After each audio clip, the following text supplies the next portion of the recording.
start here. 5 men accused of killing soccer star Senzo Meyiwa are back in the North Gauteng High Court today.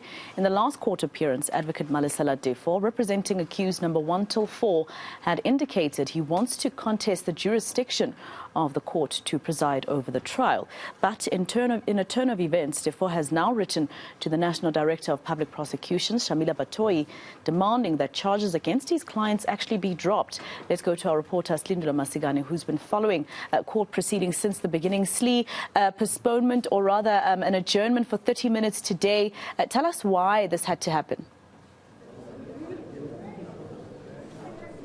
Well, of course, court proceedings resumed just after 10 a.m. this morning, Masiko, and this is where we saw counsel for accused 1 to 4 as well as Advocate Mshololo making their way back to the North Gauteng High Court, joined by State Prosecutor George Baloyi to just inform the court really what's going on in terms of what was first and originally a postponement for a jurisdiction application, but now it's turned into an application directly to the NDPP by Advocate Teffo to have the charges against his clients dropped. So Judge Murder has not been privy really to the correspondence between the state as well as Teffo, and so what we're seeing today is Judge Murder really just being informed of the processes that are unfolding, and we adjourned because Advocate Teffo had actually then requested 30 minutes to be able to consult with his clients in terms of a mandate moving forward, because the update that he gave the court this morning was that his letter to the NDPP is actually getting attention from the office of the NDP. He's been informed, and the state as well indicating that a meeting between the NDPP as well as the DPP of the Pretoria High Court Division will be meeting to consult around docket 375, the status of docket 375, as well as the application, of course, by Teffo to have the charges dropped. We are expecting, of course, Masako, for the court to resume any moment now. 30 minutes has passed, and I had a conversation with Teffo, who did indicate to me that he is done with his consultation process. But you can see, in fact, to my far right, that we have Mshololo, that's the defense for accused number 5, consulting with her client, that is Fiso Nduli. Advocate Mshololo herself, in fact, had asked for a lengthy postponement back in the previous sitting, Masejo, and in fact when we were resuming today, it was with regards to that application by Teffo.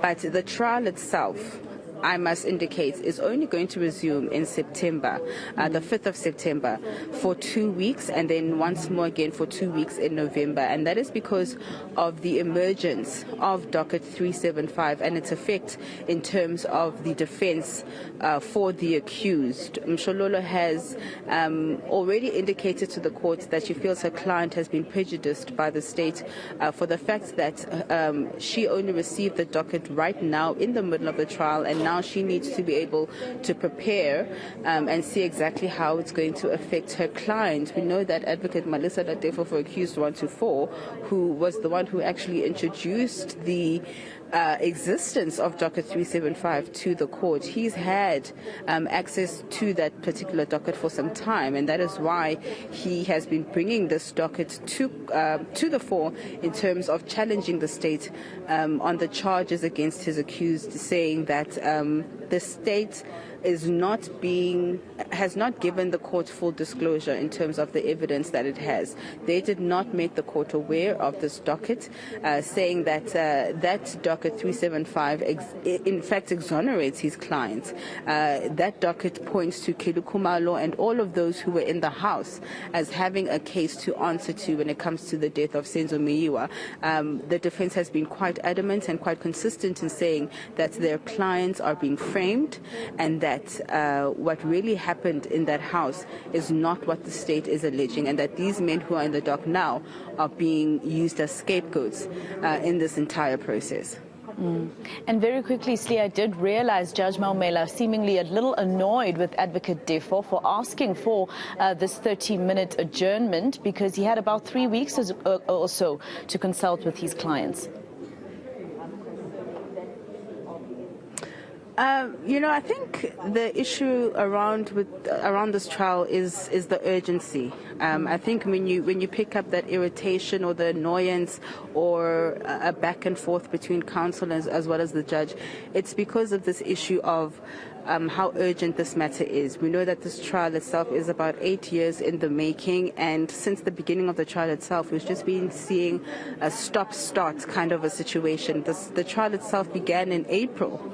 And since then, we just have not been able to have a continuous sitting for this trial. So for Judge Maumela, he says that it's absolutely critical that we don't waste the court's time. We know that the High Court role is one that is very busy. And so I think he was just quite concerned with the fact that he was not made aware that when we were coming back today, it wasn't because we were going to update the courts in terms of the application to the NDPP. He was actually under the impression that we were coming to sit here to argue or discuss that issue around jurisdiction, which is why we had actually postponed the matter to this date. So I think it was just a matter of clarifying exactly what's taking place at the moment, and then after this break now, I think we will be seeing exactly what the way forward will be. But those dates in September are still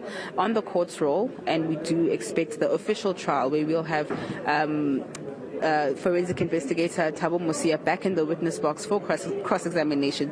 That certainly will continue, but of course we don't know what the correspondence between the NDPP and Teffo will be in terms of his application to have the charges dropped. So once we have an official word in terms of a decision being made by the NDPP on that application, then we'll know exactly what effect it's going to have on the actual trial resuming in September.